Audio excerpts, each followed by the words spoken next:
Magandang araw, welcome sa channel ni Child of God. Ngayon, ibahagi ko sa inyo ang aking kaalaman sa karunungang lihim. Narito, orasyon, pampalinaw ng malabong mata o paningin. At kung bago ka pa lamang sa channel na ito, huwag kalimutan mag-subscribe and click the bell icon para laging update sa mga bagong video na ina-upload ko. Maraming salamat.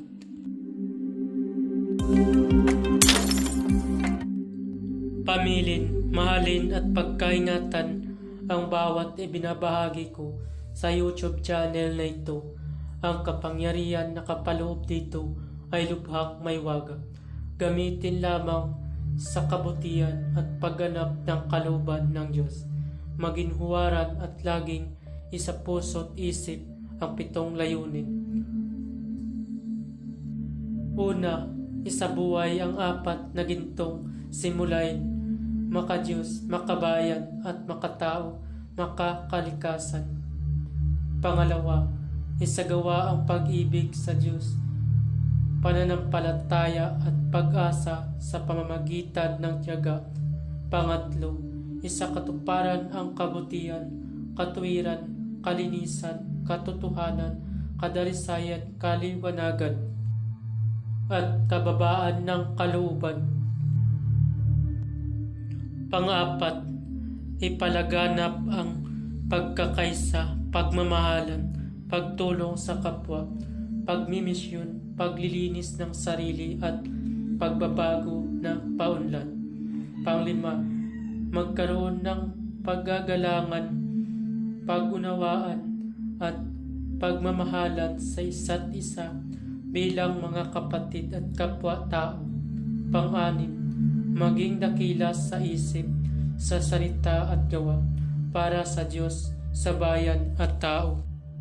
Pang-7, ipagpatibay ang kautusan ng Diyos, tumulong sa pagpapaunlad ng katauhan ng bawat kasapi ng samahan at tumupad sa hadikain ng Diyos sa tao. Sa pamamagitan ng pagsunod sa mga layuning ito, ang isang naghahanap sa Diyos ay makakasumpong sa Kanya at hindi pagkakaitad na Kanyang liwanag. Pamamaraan, magtirik ng 3 kandilang puti at magdasal ng 3 Ama Namin, 3 Aba Ginong Maria, 3 luwalhati, at 3 sumasampalataya. Pagkatapos magdasal ay isunod ang orasyon. Pagkatapos usalin ng orasyon ng 3 beses sa isip ay iihip sa tubig na ipangilamos o sa gamot na pampatak sa mata para luminaw ito. Narito ang orasyon. Poderoso Yeshua, Kya Akdudum Salva me koliling, arabling, aksapling, poderoso Yeshua, ya akdudum, salva me koliling, arabling, aksapling.